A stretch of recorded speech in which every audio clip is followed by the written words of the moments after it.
Meet Steve. Originally from Denver, Colorado, he spent 42 years working the commercial real estate business before retiring in January 2022 and relocating to Thailand as part of that. Today, he's going to give a step-by-step breakdown as to how and why he decided to get Thailand's 10-year LTR visa, why he chose to base himself in Bangkok, what sort of life he lives here for just under 4,500 US dollars a month, some of the benefits of living in an older, more established building versus something brand new. And finally, he'll end things off with some sound advice for other retirees to consider as part of a move not only to Thailand, but overseas in general. I'm Adam. This is Steve's Thailand Blueprint. Let's get into it. All right, Steve, where were you when you first decided you were moving to Thailand? I was in Denver, Colorado, and I was thinking about retiring. And I'd visited Thailand about 10 times, first time being in 2008 with my family, and had a lot of fun every time I came here. I really have enjoyed Thailand. And I always thought, boy, it'd be great sometime if I could retire and move here full-time or part-time. So that's been in the back of my mind for a long time. And when I came to retire, I had the opportunity to move here. And then I was going through a divorce at the time. And then unfortunately, my wife got cancer and then has since passed. So it really gave me the opportunity to move. And my kids are grown and on their own. And so I had a lot of flexibility, so I decided to move to Bangkok and moved here about a year ago. And that move came on the heels of a bunch of trips, a bunch of holidays to Thailand. Yes, exactly. Understood. Yeah. And before you had moved here, were you set on Bangkok, at least as a starting point for your venture into the country? You know, I wanted to move to Bangkok because I had only been here in between going to Chiang Mai or going to Phuket or going to Krabi or on my way to another place. And so I really wanted to drill down on Bangkok. And that plus I love to travel. And Suvarnabhumi has, I think, 120 nonstops, international nonstops.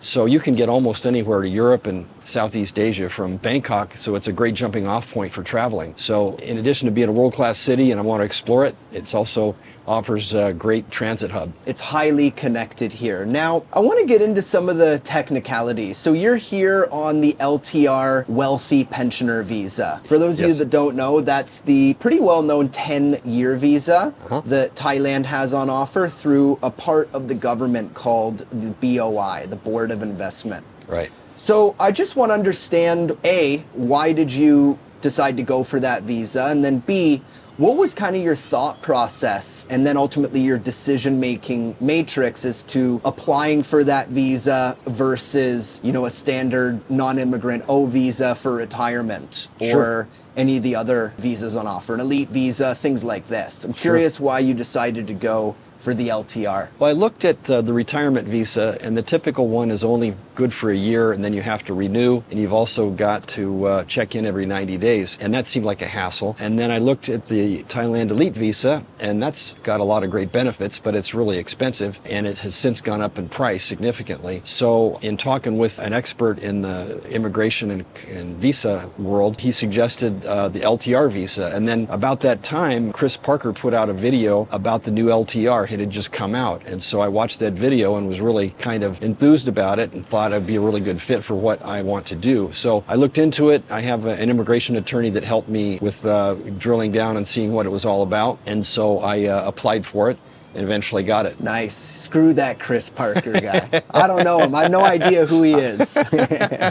Nice. So you had done a bit of research. You had consulted with a visa agency here in Bangkok, correct? As part of your kind of decision-making, what you're going to go for? Yeah, it was actually a law firm, and they have a practice of helping people with visas and with immigration. And so they were pretty aware of all the different visas, and this one seemed to be the best fit. And it wasn't nearly the cost of the Thailand Elite Visa, yet it has a lot of the great features. It's a 10-year visa. After 5 years, you have to review, which means you submit a little bit of paperwork, but not much. And then you don't have a 90-day check-in. Once a year, if you leave the country and come back in, that serves as your check-in. If you don't leave the country, then you can just do a quick review and you're off to the races without a lot of time spent. Nice. So you were here on holiday from Denver, Colorado. You're in Thailand. You were pretty set that you're going to apply for this LTR Wealthy Pensioner Visa, and then you started the process in country, right? You met with this law firm that provides visa services. Kicked off the process, and then went back to America. Right. Because at that point, when you started the process, you were on holiday. Yeah. What was the actual application process like back in the US? Well, when I met with the attorney here, he gave me a checklist of everything I was going to need. So I had a pretty robust list of what I needed. So when I went back to the US, I started collecting everything. And so, you know, you have to get bank statements for a couple of years. You've got to get statements from brokerage accounts if you have those, and other financial data that they require, as well as insurance information and some of your personal history. So I gathered all of that, and then once I was back in the US, I submitted it to my attorney, and then he put everything in a package and then sent it off to the BOI for the LTR visa. Yeah, so for those of you that don't know, these are the different thresholds and requirements that you have to meet to get the type of LTR visa that Steve's on, the wealthy pensioner category. Now, the big one that you had a lot of back and forth with as far as communication with the BOI goes is that 80,000 US dollars a year in passive income. And it's not because you didn't have the money, it's because the nature of that income and how it was earned. The BOI, as far as I understand it, based on what you told me, had a bit of trouble kind of understanding it. So can you kind of talk about that and explain what you mean there? One of the things you submit is your past tax returns. And because I've got some investments in real estate, some of the income is non-taxable. So although I get the income into my checking account, it doesn't show up on my tax return. And so I had to explain to the BOI why I had income that wasn't on my tax return. And that took them a while to kind of understand that concept. But after I provided a lot of information from my investment company and all of my tax records, they were able to finally put it all together. Cool. And how long did that back and forth period take? It took about 6 months. 6 months. Yeah. So it was no overnight solution. It was a lot of communication and yeah. It took a while, but you know, I hadn't moved here yet, so Yeah. I wasn't in that big of a hurry. Yeah. And so it all worked out fine, and I'm glad it came out the way it did. Yeah, nice. And then the insurance component of this visa, you had just purchased that insurance plan to satisfy that requirement, correct? That's Right. not an insurance plan that you actually kind of plan on leveraging sort Right. of thing. You have your own private insurance back in the US. Yes, I have private U.S. insurance, but the requirements for the visa are a little bit different. And so it was more economical just to buy a Thai insurance package, and they have a list of 3 or 4 insurance providers you can choose from. So I just chose the basic one that qualified for the LTR visa and signed up there. Cool. So to summarize, up until this point, you were somebody that loved Thailand. You had traveled here with semi-regularity, you know, decided that you were going to make the move here, went ahead, applied and were approved for the LTR visa. When you were approved for that visa, how did it work? Like, did you have to submit your passport to the Thai consulate in Denver? Or did you get some sort of PDF? Like how did it all work as far as getting the stamp or sticker in your passport goes? Well, I was told by my attorney that I had been approved, and I was coming back to Thailand anyways within a couple of weeks. So what we did, as soon as I arrived in Thailand, I met with the attorney. He and I went to the BOI offices and then gave them my passport, and the BOI office is right next to an immigration office. And so they walked me over there and literally walked me through the immigration process, fast track if you will. And then they took my passport, stamped it, put the 10-year stamp on it, and then I had to take some pictures and fill out some other forms, fairly perfunctory, and then had my visa. And this was over at the One-Stop Shop Service Center, right? Near Yes. Samyan Meter Town? Yeah, Chamchuri Square. Square. Okay, Yeah. cool. So you started your application in July as part of a trip over here, July 2023. Right. Started the process, went back to the US for 6 months or so, finished the process, then entered back into Thailand in January 2024 as part of the visa exemption program for Americans or Canadians or a lot of other Western countries. And then after you had arrived in Thailand, boom, got your approval from the BOI, visited them over at Chamchuri Square, and then transitioned to the official LTR stamp. Right. Gotcha. Yeah, cool. That all makes sense. Now, we'll get into what your life looks like here as a retiree shortly, but I want to kind of circle back to the American side for a moment.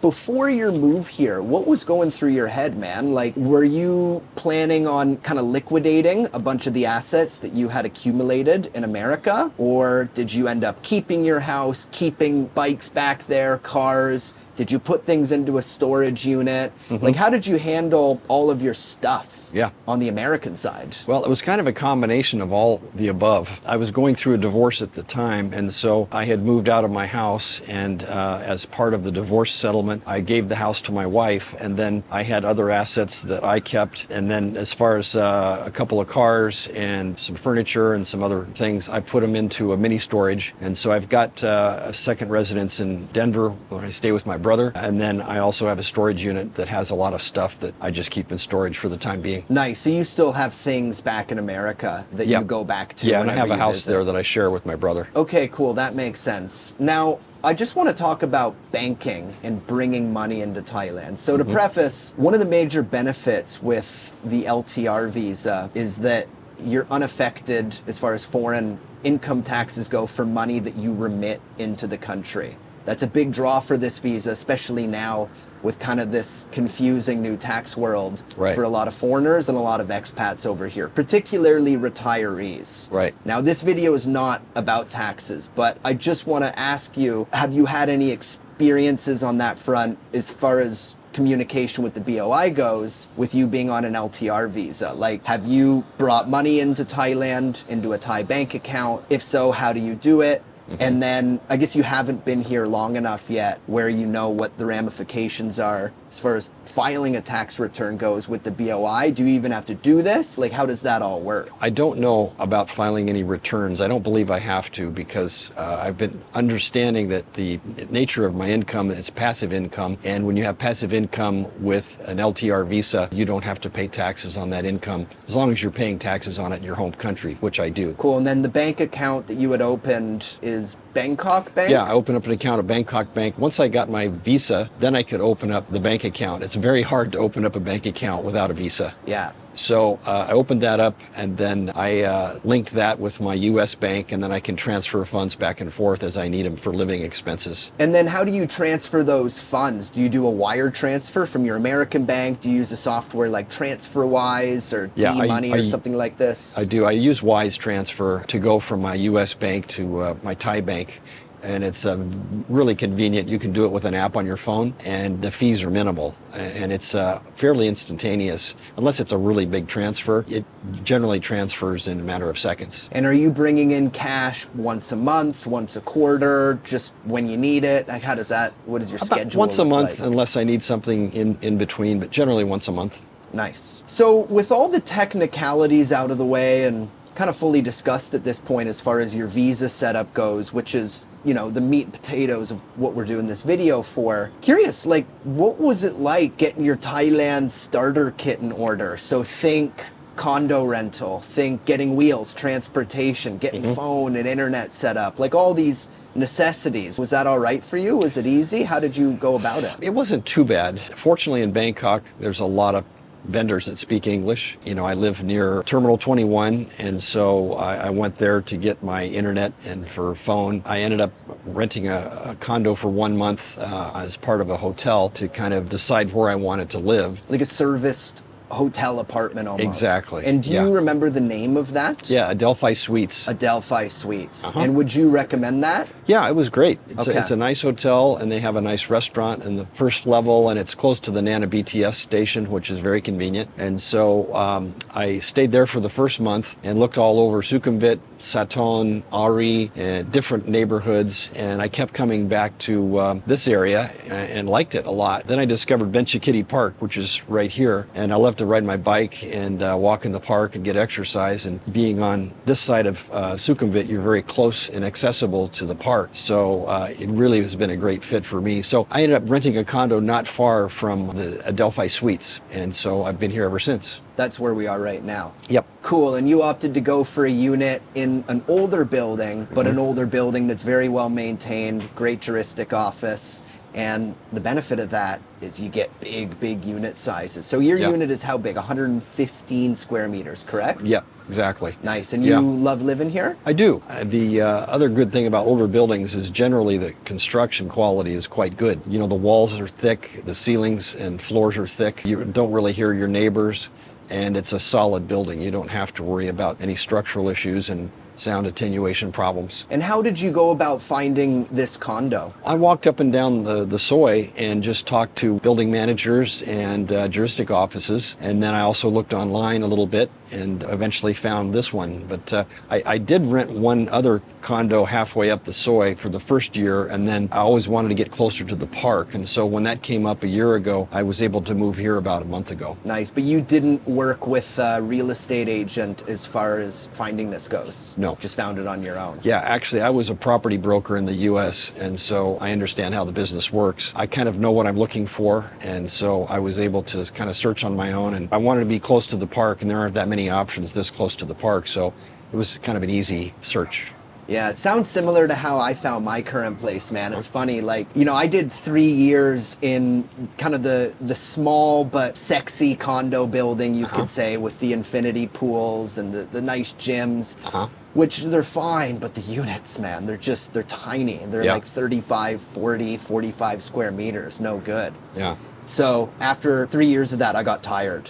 Like, I couldn't do it anymore. I needed more space. And so I just hopped on my motorbike, snaked through the different side soys over in like Tongla, Ekamai area. That's where I'm at now. Right. And just walked in and chatted with juristic staff and got lucky. So, you know, if you have a bit of a read on Bangkok or Thailand as a whole, like you can definitely do that. You know, like, sure, agents will help, but you don't need to work with an agent to find great units. Yeah. And then living by the park is also something you enjoy? I do. I like it for a couple of reasons. It's nice having all the green space and fresh air. It's also very quiet because the street dead ends here, and so you don't have any through traffic, and then behind me is all park. So it's nice and quiet, and so it's kind of like being in the middle of the city, but you don't have all the noise and congestion of the traffic that you do in a lot of other parts of Bangkok. Yeah, nice. It's a unique location. I remember when I used to live in Aso, I'd walk along this Green Mile.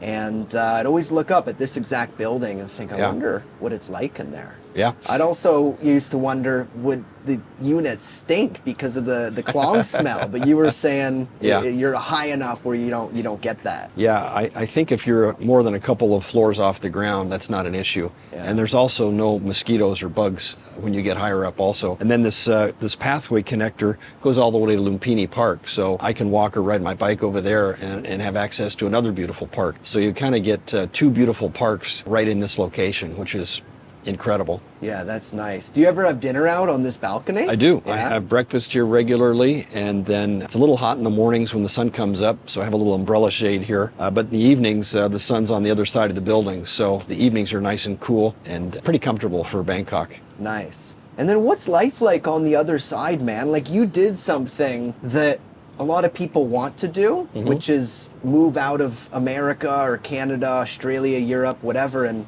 into a tropical country as far as retirement goes. But a lot of people don't do it. Yeah. So what's life like for you on the other side? Is the grass greener? Like, are you happier here than you figured you would have been in Colorado? Yes, especially, you know, going through the divorce and all of that, things have been really good here. I've been able to meet a lot of people and travel a lot, both domestically and internationally. And I'm a pretty active guy. I like to work out. I do yoga. I like to go to Pilates.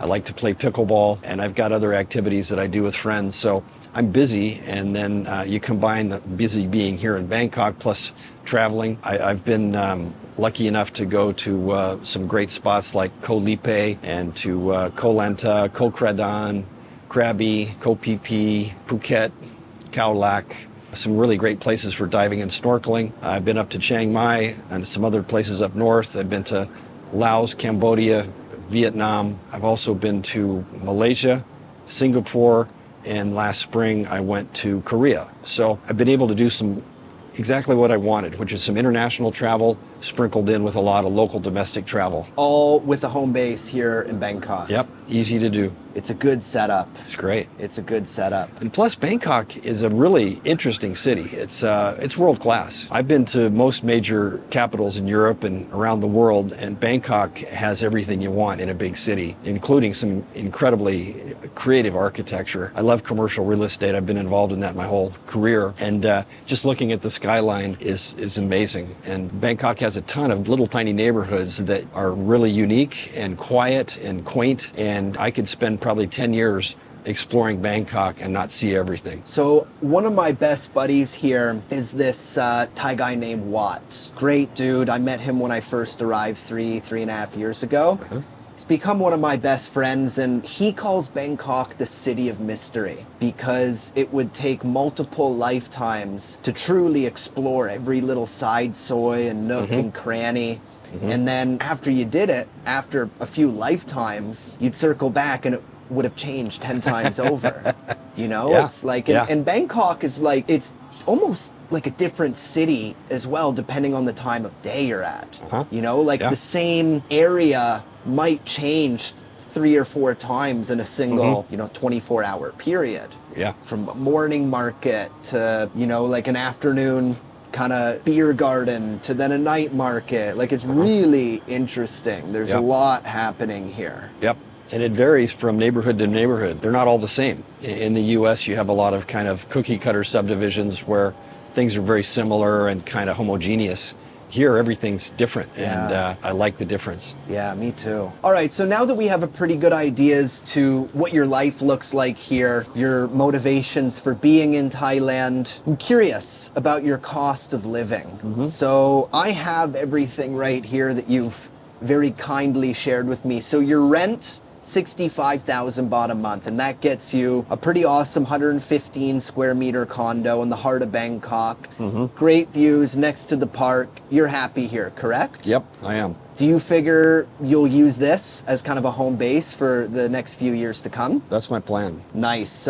Insurance, you are 5,000 baht a month total. That's split between your local insurance here in Thailand, which you had to purchase is for the LTR Visa. Right. And then your monthly payments for private insurance in America, right? Yes, 5,000 baht is basically what I pay for my US insurance, and then another 1,700 baht a month for the Thai insurance. Okay, so 6,700 a month total. Yep. Okay, internet, pretty cheap, 900 baht a month, and speeds are good here for you. They're fast. They're lightning fast. Compared to the US, they're 5 times faster. Nice. Phone, 500 baht a month. Yeah. Same thing, great connectivity, Yeah. quick. Food, so groceries as well as going and eating out or ordering in. You have 25,000 baht a month. What kind of stuff are you eating? How much are you eating out versus eating in? Usually I'll have breakfast here, and I do something kind of simple for breakfast. And then lunch, oftentimes I'll go out and get some Thai food at one of the local restaurants, or maybe some street food. And then I generally go out to dinner. Oftentimes I have leftovers, and so I'll bring those home and then maybe have those once later in the week. So I'm not out every night, but frequently I'm out for dinner too. Nice. Are you eating kind of a half and half between international food and then Thai food? Yeah, I am. I do have a lot of Thai food. I love Thai food, but I do like a little variety. And one of the great things about Bangkok is, in addition to spectacular Thai food, is they've got every conceivable kind of international food you can think of, and most of it's pretty high quality. Yeah, like surprisingly good. Yeah. You can get a great pizza, great burger. Yeah. Great Lebanese or Mediterranean. Yep. You know. Indian food is fantastic here. You can get a great steak. You can get great Japanese food, Chinese food, and you can get some really high-end fusion food if you want to go super gourmet. That's available. So you've got everything from street food to 5-6-star dining. And the big thing too with the international food is it's not like there's only one or two options. Like it's not like there's only one or two options for like finding a great pizza here. Right, yeah. There's hundreds of options. I think, at least in my own experience, when I just spent time in Phnom Penh, I've spent time in Ho Chi Minh City, there's options. You can get a great steak in those places, but there's not hundreds of places to choose from like there is in Bangkok. Right. That's what makes this city unique. Yeah. Matter of fact, I've even found several great Mexican food places. And being from Colorado, I'm partial to Mexican food, and I can get my fill of Mexican food here, no problem. Yeah, yeah. So then moving on, entertainment, you have at 20,000 baht a month. So what does that look like? I like to go out and have drinks with friends. I like live music, and so I like to go see music shows when they're available. And I enjoy going out and socializing as much as I can. And there's a lot of different venues here in Bangkok, everything from jazz to rock to local Thai music and international European music. There's really everything, just like the food. Have you met Bob and Paula? I had them on the channel. I have, yeah. Okay. You got to get out with them. They're yeah. Matter pros. of fact, I bumped into them at the green room as I was leaving, and they were coming in, and I gave my table to them. Oh, hilarious, hilarious, nice. And then travel, about 30,000 baht a month. Now that's obviously prorated out to make it monthly. Yeah. Depends on the size of your trip, but you'd say on average 30,000 you spend on travel. Yeah, that's about it. And sometimes if I go on a big trip, I might have to add a little bit to that, but that's kind of a general budget. And what kind of travel are you doing? Well, I'll generally, if it's domestic and not too far away, I'll take a car or hire a car.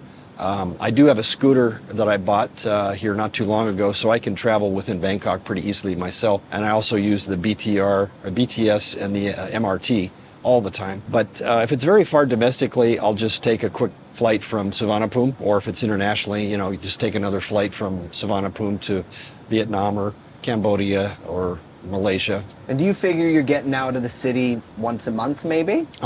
Something like this, and that's kind of a split between domestically, go down to Lipe or Krabi or up north, or go into like a regional country. Cool. So yeah, I mean that brings your total monthly budget to around 148,000 baht per month, which is just over 4,000 US dollars. So definitely not like a super cheap budget, but also not, unbelievably high. Like you can get a pretty good life on $4,000 a month. Yeah. Yeah, especially compared to the U.S. The U.S. is expensive to begin with, but they've had a lot of inflation the last couple of years, so prices are astronomical in the U.S. So I feel good about my budget here. I'm retired, so I don't want to spend my nest egg all in one shot, but this for me is comfortable, and I think it's a quite nice standard of living. Yeah, cool. Do you figure you'll be based here in Thailand for the rest of your life, just for the foreseeable future, or the jury's still out? You'll just see where life takes you. I'll see where life takes me. I like where I am now. There's a lot more traveling and exploring I want to do. So for the time being, I'm planning to stay here, and then we'll see what happens after that. But the great thing about my visa is I've got a 10-year window. I can do anything I want,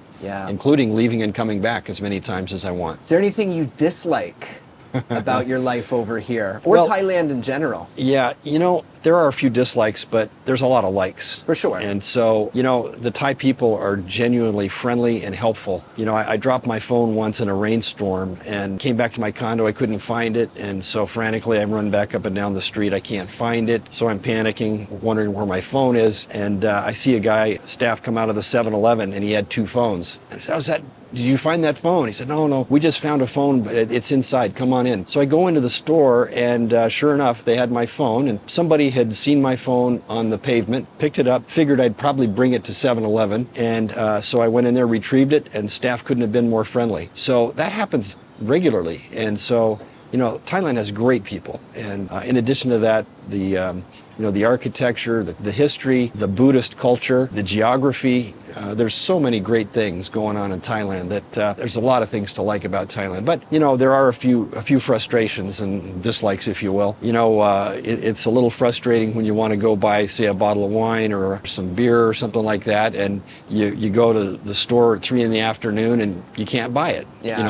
They close 2 p.m. to 5 p.m. from 2 to 5, which is crazy. So there's that. There's a few bureaucracy kind of things that are a little frustrating, but you probably get that in almost any country. The long and the short of it is, for me, the likes are much more significant than the dislikes, and that's manageable. Yeah. Have you been here during what most people would call like pollution season, hot season?